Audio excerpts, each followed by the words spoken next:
Is there like any, how would you say, older mosques that you can really tell they're hundreds of years old, or they keep them up so nice that you? There are a few in Istanbul which are very old. Okay. Wow. And so this is the ruins of the Bogomil Yep. church.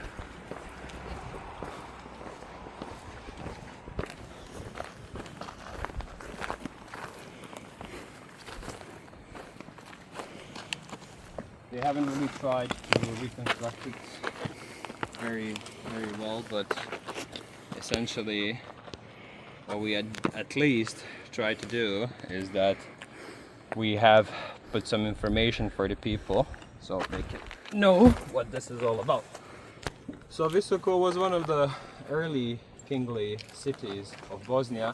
It was actually the first capital of the Bosnian kingdom. So the first Bosnian king from the lineage of Kotromanić, which is basically the royal family of Bosnia. His name was Tvrtko I Kotromanić. He was crowned here in this here church. We can now see only the remains of it. And he was crowned for the first king of Bosnia in the year 1377. And he had a very interesting background. His father was from the royal family of Kotromanić, and here you can see the dynasty sigils and the logos. So you can see their symbol also on that white, on the white flag over there. Where you can see the helmet and the crown on top of the head, and also the peacock tail on top of it. And also you can see the shield that it's holding. The shield has 6 golden lilies. It was the first flag of also the Republic of Bosnia in 1992. And what these golden lilies represent is an endemic sort of flower, which is called the Lilium bosniacum. And the endemic flower grows on very high elevated places here in Bosnia, such as Bjelašnica mountain, one of the most famous mountains because of the Olympic Games from the 80s, the Winter Olympics, which were held here in Yugoslavia or Bosnia. And basically, yeah, it's different than the French lily because it has a different meaning. The Bosnian lily is basically just growing in Bosnia, and that's why they picked it. It has a golden color, the flower, and that's why you can also see it on flags represented in gold.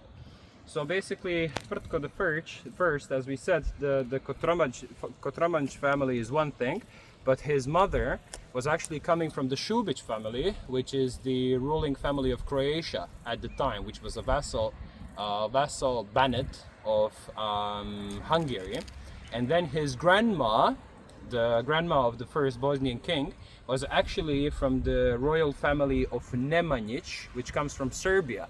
So he, based off of his blood, he had the right to be declared both Bosnian king and Serb Stefan. Stefan is a title which also means a ruler, similar to king. So the second time that he was crowned was actually in modern day Montenegro, in a monastery which is called Mileševa Monastery. There he received another crown, which was the Stefan crown. So basically he is one of the rulers who had 2 crowns actually, and he had right to rule all of those countries. And because of his blood, he managed to unite the Illyro-Slavic people of these areas here of the Balkans. And he didn't do any conquering in the area. The way that he expanded the kingdom was only and solely diplomacy.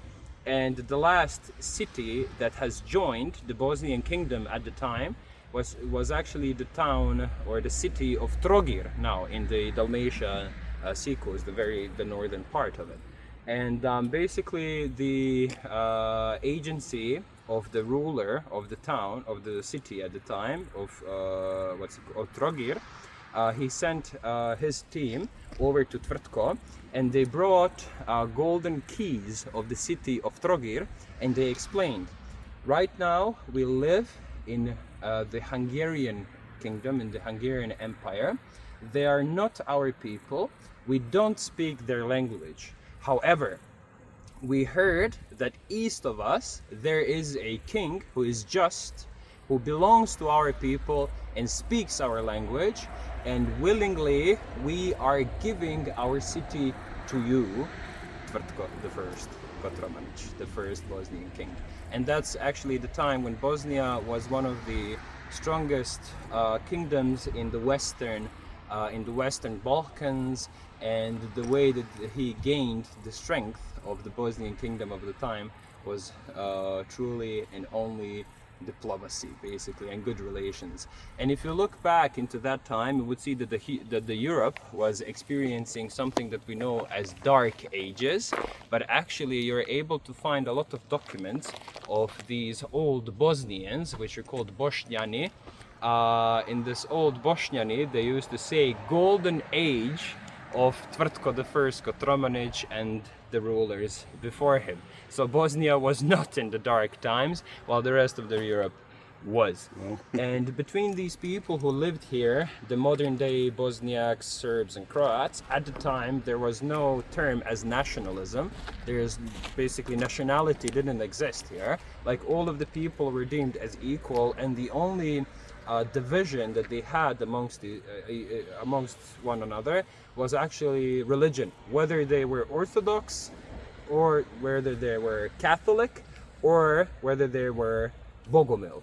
And right now the place we were situated at is one of the most famous Bogomil churches, the Church of Saint Nicholas. So if we would see the original church now, and if we would see how it looks like, here we can see the representation, like the little scheme, the floor plan of the church, basically.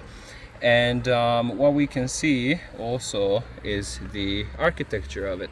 And interestingly enough, the church didn't have a cross on top of itself. It's because these Bogomils, they didn't believe in crucifixion, actually.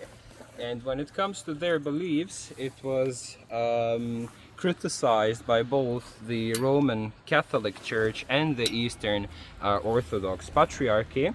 So because of that, they also ordered Inquisition and Crusade to happen here in Bosnia.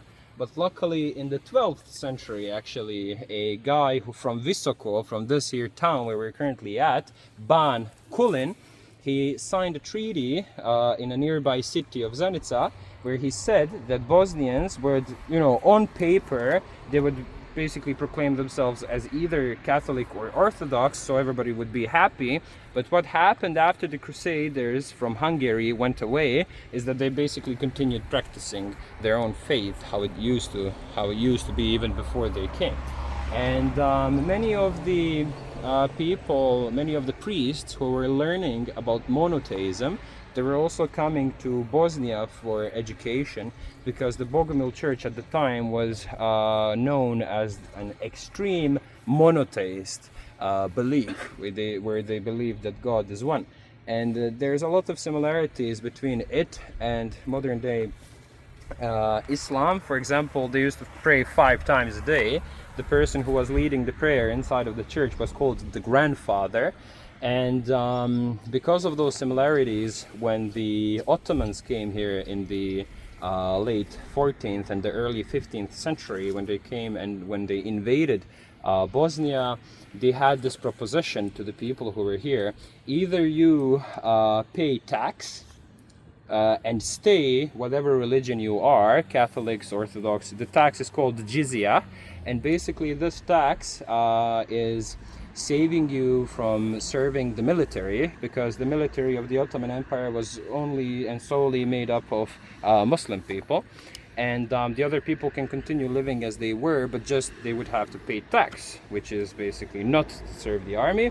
The second thing is to convert to Islam. You wouldn't have to pay tax, but basically, you would have to serve the army also. And a bunch of the janissaries that were the most elite force of the sultans were actually converts, either from Christianity or other religions into Islam, and or as we call them, reverts. And basically, a bunch of Bosnians who were Bogomil at the time, because they were seeking protection from the Eastern Orthodox and the Western Catholic churches, a lot of them took opportunity to convert to Islam, and some of them also converted to Islam because the religion just added into the things that they already believed was true. So that's the little story of medieval Bosnia, just a fraction of it.